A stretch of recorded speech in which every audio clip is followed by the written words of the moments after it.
মা দুর্গার আগমনে উল্লাসে আলিঙ্গনে মহামারী মুছে যাবে আজ। ঢাকের পিঠে পড়লো কাঠি, পুজো হোক জমজমাটি, নতুন সাজে সেজেছে আকাশ।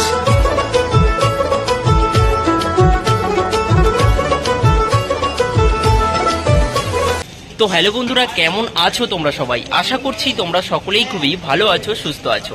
তো তোমাদের সকলকে আরও বেশি ভালো রাখতে আরও একটি দুর্দান্ত ব্লগ ভিডিও নিয়ে আমি চলে আসলাম। তো এই মুহূর্তে আমি চলে এসেছি বালিগঞ্জ রেলওয়ে স্টেশনে। তো বালিগঞ্জ স্টেশন থেকে নেমে দক্ষিণ কলকাতার যে সমস্ত সেরা পুজোগুলি রয়েছে, তো সেই সেরা পুজোগুলি তোমরা কিভাবে দেখবে এবং সেই পুজোগুলিতে এবারের থিম কী হতে চলেছে তোমাদেরকে কিন্তু আজকের এই ভিডিওতে জানাবো। তোমরা প্রথম থেকে শেষ অবধি আজকের ভিডিওটা ধৈর্য ধরে দেখতে থাকো, আশা করছি তোমাদের খুবই ভালো লাগবে। তো শিয়ালদা থেকে বালিগঞ্জগামী যে কোনো একটি ট্রেন ধরে তোমরা এখানে নেমে পড়তে পারবে। এই হচ্ছে বালিগঞ্জ স্টেশন, দেখতে পাচ্ছি। তো বালিগঞ্জ স্টেশন থেকে নিচে নেমেই কিন্তু আমাদের এইদিকে ঘুরে যেতে হবে। এইদিকে ঘুরে গেলেই কিন্তু দক্ষিণ কলকাতার সেরা পুজোগুলি আমাদের চোখে পড়বে। তো বন্ধুরা, বালিগঞ্জ স্টেশন থেকে 10 মিনিটের হাঁটা পথে চলে আসলাম আমাদের প্রথম ডেস্টিনেশন, অর্থাৎ প্রথম যে পূজা মণ্ডপ, তা হচ্ছে দক্ষিণ কলকাতার সেরা সাবেকি পূজা নামে পরিচিত একডালিয়া এভারগ্রিন ক্লাব। তো 14ই জুন এখানে খুঁটি পূজা অনুষ্ঠিত হয়েছিল, সেদিন আমি এসেছিলাম। তো সেদিনই কিন্তু তাদের এবছরের নিবেদন তা জানানো হয়েছিল। এবছর তাদের নিবেদন হচ্ছে পুরীর জগন্নাথ ধাম। এখানে কিন্তু সন্ধ্যাবেলায় প্রতিদিন লাইভ যে খাজা ভাজা এখানে কিন্তু হবে এবং প্রতিদিন কিন্তু ধ্বজা উত্তোলন হবে। তো চলো দেখে নেওয়া যাক কতটা কি প্রস্তুতি এগিয়েছে।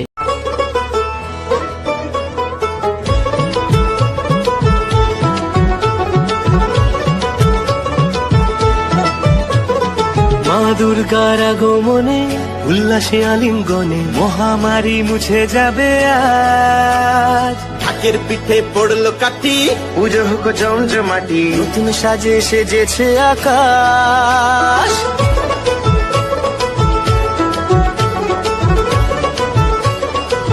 তো যাই হোক বন্ধুরা, একডালিয়া এভারগ্রিন ক্লাবের দুর্গাপূজা মণ্ডপটি দেখে আসার পর পরবর্তী যে দুর্গাপূজা কমিটি সিঙ্গি পার্ক সার্বজনীন দুর্গোৎসব কমিটিতে কিন্তু আমি চলে আসলাম। তো এই হচ্ছে বন্ধুরা সিঙ্গি পার্ক সার্বজনীন দুর্গোৎসব কমিটির এবছরের পূজা মণ্ডপটি তোমরা দেখতে পাচ্ছ। প্রতি বছরে কিন্তু এই স্থানে দুর্গাপূজা মণ্ডপটি সেজে ওঠে। আর এই যে দেখতে পাচ্ছ এখানে কিন্তু বেদ দিয়ে সমস্ত স্ট্রাকচারটা কিন্তু তৈরি হয়েছে, দেখতে পাচ্ছি। তো চলো আস্তে আস্তে ভেতরের দৃশ্য তোমাদেরকে দেখিয়ে দিচ্ছি, কিন্তু তার আগে তোমাদেরকে বলে রাখি এই স্থানে আসতে কিন্তু তোমাদেরকে ওই একডালিয়া এভারগ্রিন ক্লাব থেকে 6 মিনিট মতন সময় লাগবে।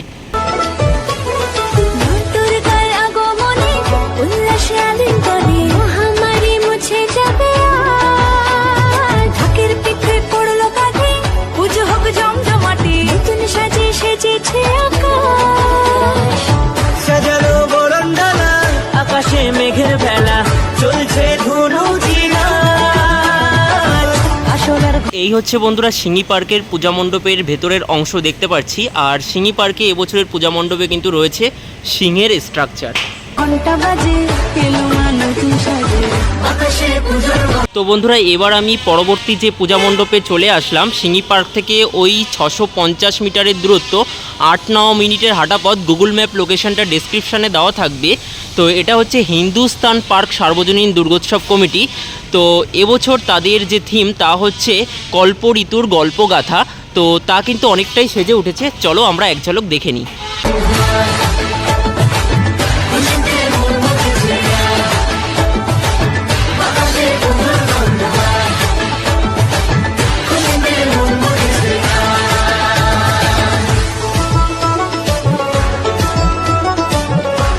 এই হচ্ছে বন্ধুরা হিন্দুস্তান পার্কের পূজা মণ্ডপের একদম ভেতরের অংশটা। এই মুহূর্তে কিন্তু অনেকটাই কাজ চলছে, বলা যেতে পারে দক্ষযজ্ঞ চলছে। আর এখানে দেখো এবছরের যে মাতৃ প্রতিমা, সেই মাতৃ প্রতিমা কিন্তু অনেকটাই নির্মাণ হয়ে গিয়েছে, দেখো।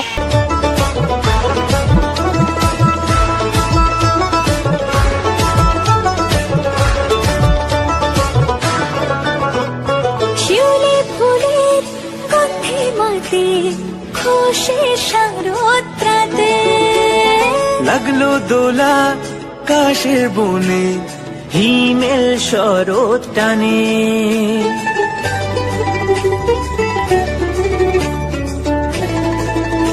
আমি এই মুহূর্তে হিন্দুস্তান পার্ক সার্বজনীন দুর্গোৎসব কমিটি থেকে গুগল ম্যাপ লোকেশন ধরে ওই 10 মিনিটের হাঁটা পথে চলে আসলাম বালিগঞ্জ কালচারাল অ্যাসোসিয়েশন দুর্গোৎসব কমিটির একদম সামনে এই হচ্ছে তাদের দুর্গাপূজা মণ্ডপ। তো যাই হোক, বালিগঞ্জ কালচারাল অ্যাসোসিয়েশন দুর্গোৎসব কমিটি কিন্তু একদম ঢেকে ঢুকে কাজ করছেন, যাতে করে পুজোর সময় একবারে চমক দেবেন এখন ওনারা দেখাতে চাইছেন না আর কি। তো যাই হোক, আস্তে আস্তে আমরা একটু এই দিকে যদি একটু ঘুরে যাই তাহলে কিন্তু আমরা দেখতে পারবো এখানে একটা ব্যানার চোখে পড়ছে। এটা হচ্ছে কর্ষণ দুর্গাপূজা 2024, একটা থিমের ব্যানার, সমাজসেবী সংঘের এবছরের দুর্গাপূজা মণ্ডপ। তো এই যে দেখো, সমাজসেবী সংঘের কাজ কিন্তু এই মুহূর্তে এতটাই এগিয়েছে।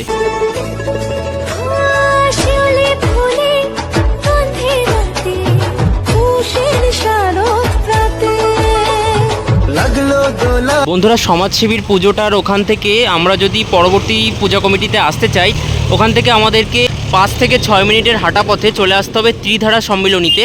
তো দেখতে পাচ্ছি এই মুহূর্তে কিন্তু এখানে কাজকর্ম চলছে। 3টে রাস্তার একদম মধ্যবর্তী স্থলে কিন্তু এই পুজোটা হয়ে থাকে, সে কারণে এই পুজোর নাম হচ্ছে ত্রিধারা সম্মিলনী। এই যে দেখো, তাদের এবছরের ব্যানার দেখতে পাচ্ছি। তো আর কতটা কি সেজে উঠেছে পূজা মণ্ডপটি তোমাদেরকে দেখিয়ে দিচ্ছি। আকাশের বনে হিমেল শরৎ টানে ষষ্ঠী চাওয়া। তো বন্ধুরা, প্রতি বছর এই 3টে রাস্তার সমন্বয়ে কিন্তু একটা ঝলমলে পূজা মণ্ডপ কিন্তু এখানে উপস্থাপনা করা হয়। তো এই মুহূর্তে কিন্তু ঢেকে ঢুকে সমগ্র পূজা মণ্ডপটি তৈরি করা হচ্ছে, আমি দেখতে পাচ্ছি। তো এই দিক দিয়ে আর কি দর্শনার্থীরা আসে, তারপরে কিন্তু এই দিক দিয়ে আস্তে আস্তে সমগ্র পূজা মণ্ডপটি দেখতে দেখতে এখানে ঠাকুর থাকে আর কি, দেখতে দেখতে কিন্তু বাইরে চলে যায়।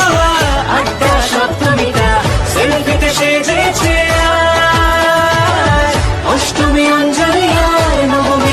তো বন্ধুরা, ত্রিধারা থেকে 3 মিনিটের হাঁটা পথে চলে আসলাম দক্ষিণ কলকাতার সর্বসেরা যে পুজো, অর্থাৎ হেভিওয়েট যে পুজো, তা হচ্ছে দেশপ্রিয় পার্ক দুর্গোৎসব কমিটি। তো বুঝতেই পারছো যে কতটা বড় পূজা মণ্ডপ এখানে তৈরি হচ্ছে। তো এবছর তাদের ভাবনা হচ্ছে ভুবনেশ্বরী। জমজমকে আকাশে পুজোর বন্দনা, খুশিতে মন মুখেছে আকাশে পুজোর বন্দনা, খুশিতে মন মুখেছে।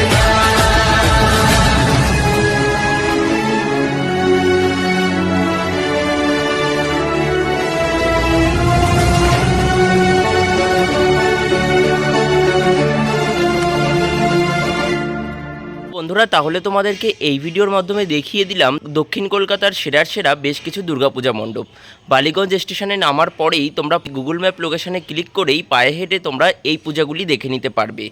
তো এই ছিল আজকের ভিডিও। কেমন লাগলো অবশ্যই তোমরা কমেন্ট বক্সে কমেন্ট করে জানিয়ে দিও। ভালো লাগলে লাইক শেয়ার করে দিও।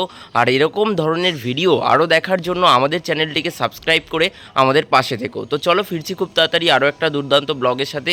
ততক্ষণ তোমরা ভালো থেকো, সুস্থ থেকো। তো চলো, টাটা, বাই বাই।